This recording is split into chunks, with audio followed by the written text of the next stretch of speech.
Okay, so look, I'm going to have a chat today about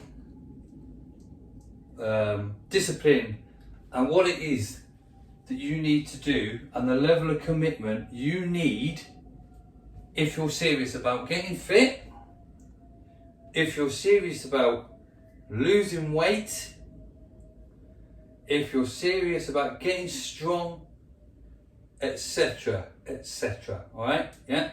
So if you're serious about eating healthy, yeah, all these things, yeah. The biggest problem we've got is people guessing what they need to do, picking and choosing. I'll do this, but I'm not going to do that.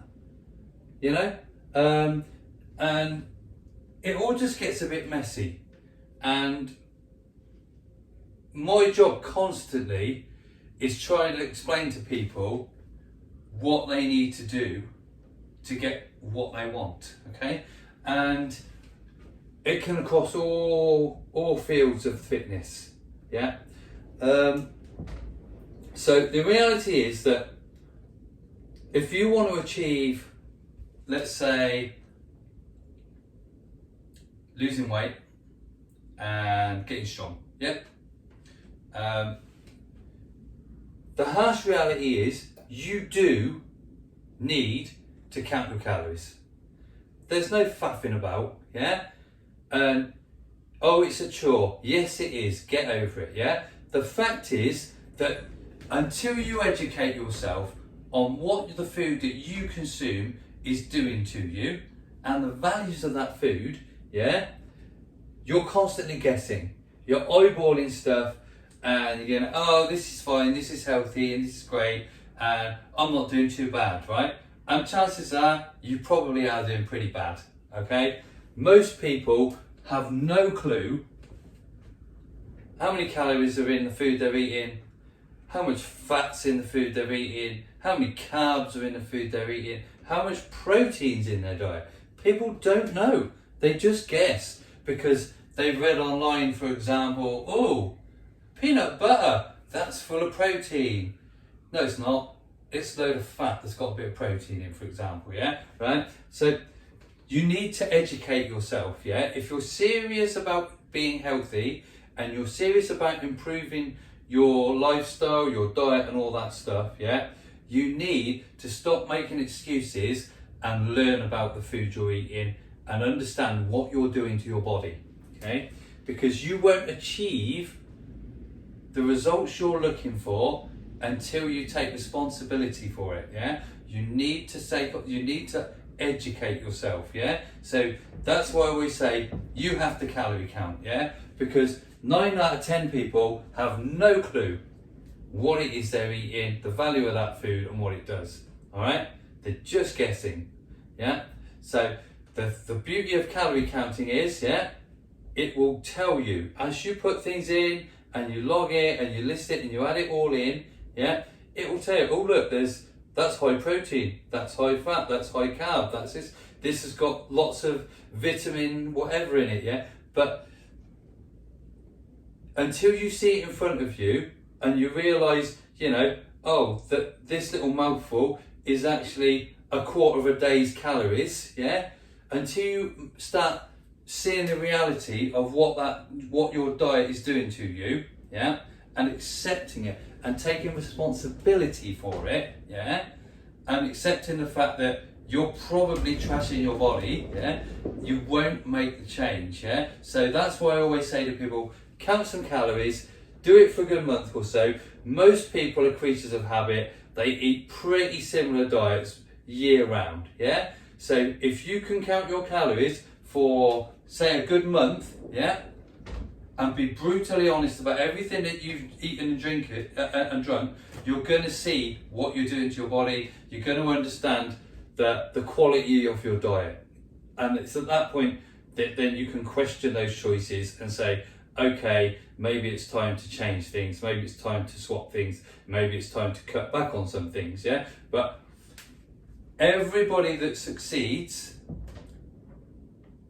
understands their diet. They learn what they're eating and they learn to make the hard choices on, I'm not going to do that anymore, I'm going to do this. Yeah, so diet is number one. You have to get on top of it, yeah, and you have to understand what it is you're doing to your body. You need to go to figure out what it is you require, how many calories, what your macro split is of your fats and your carbs and your proteins, and you need to work towards achieving those numbers. Yeah, that's how you see progress in weight control, up and down. Okay, so that's your number one before anything. Yeah, after that, your training intensity.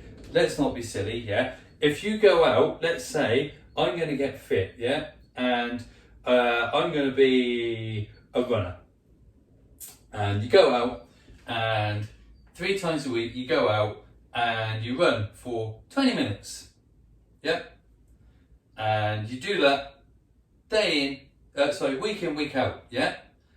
And you wonder why you haven't got any fitter. Yeah. And the reason is because you've gone out and you've done the same thing repeatedly. Yeah. So what you'll do is you'll start off unfit.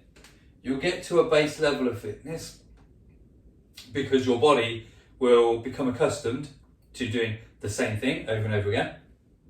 And then you'll just plateau, and that's it. So it would be like somebody that goes out and runs for 20 minutes a day, 20 minutes 3 times a week, deciding to go and do a half marathon. Yeah? Not going to happen. Absolute car crash, because you would not be prepared for it. Okay? If you want to do a half marathon, you build up your distances over a long period of time until they become comfortable, and that's when you do it. Yeah. So if you're trying to build endurance, yeah, you're not going to do it by doing the same thing repeatedly. You have to increase the intensity. Okay. And if you're trying to get faster, then you have to try to cover more distance in the same time by pushing yourself harder. Okay. So you basically won't see progress unless you adjust your intensity and the challenge of your cardio according to the goal that you're looking for. Okay, that's the brutal truth of it. Yeah, nothing comes easy. You have to push harder. Okay, strength training, the same. It's no good going into the gym and going to, for example, a body pump class once a week and wondering why you've not really got much stronger. Okay, because you're training in the wrong style. Yeah, so you need to educate yourself on how these things work. Yeah, if you want to get strong, that means you have to push yourself to the limits of your physical ability every time. Okay, and you're not going to get that by doing high reps at light weights. Yeah, that will give you muscular endurance, which is a fantastic goal, a brilliant thing. Yeah, because it means you can do more things for longer. Fantastic. Okay, yeah. But if you're talking about sheer strength, then your training would be completely different. Yeah, you would literally be, trying to get the heaviest weight and performing an exercise to, that's as hard as you can do it for lower reps. You're talking a handful of reps. We're talking like, anything from like sort of 3 to 6 reps. Yeah, for like 4 or 5 sets. Yeah, and that, you get to the end of that set of like 3 or 5 reps, and you literally have to go and sit down for a couple of minutes. Yeah, because you're trying to push yourself to become stronger. Yeah, and you can't push yourself to become stronger by just doing endless repetitions of the same thing over and over and over again with a light or medium weight. You're just not going to get stronger like that. You're gonna get to a certain point and you're going to sit there forever. Yeah, which is fine if that's what you're happy with. Yeah, but you have to decide what your goal is. Yeah, if your goal is to achieve improvement in strength, then you're going to have to push, and it's going to be hard, and it's going to be brutal, it's going to be tough, and you're going to need to be doing that probably a good 2 or 3 times a week, yeah, to see real long-term progress. okay? It's not something that you're going to do from going into the gym and just picking up something heavy once a week, yeah? You've really got to put the hours in, you've got to put the effort in, and it's got to be consistent. And the same can be said about endurance. People who want to just be, let's suppose that you just want to be able to do, lots of high reps with a bit of weight, yeah? The same again. You need to be doing this 2 or 3 times a week. You need to be putting in the time, putting in the work to see progress and see that, to see the results you're looking for, yeah? Most of the time, I see people just half-assing it, so it's like, I'm going to go and do, I want to get all this, I want to get all this. So what do? I go out and one day I do a run, yeah? And then another day I go and do some weights, yeah? And then at the weekend, I just go and get hammered, yeah? And they wonder why they don't really see any amazing results, yeah? And the reason is, you're not consistent and you're not prioritising the time and effort involved to get the results you want. It's as simple as that, yeah? For the healthiest people I've ever met have been focused, yeah?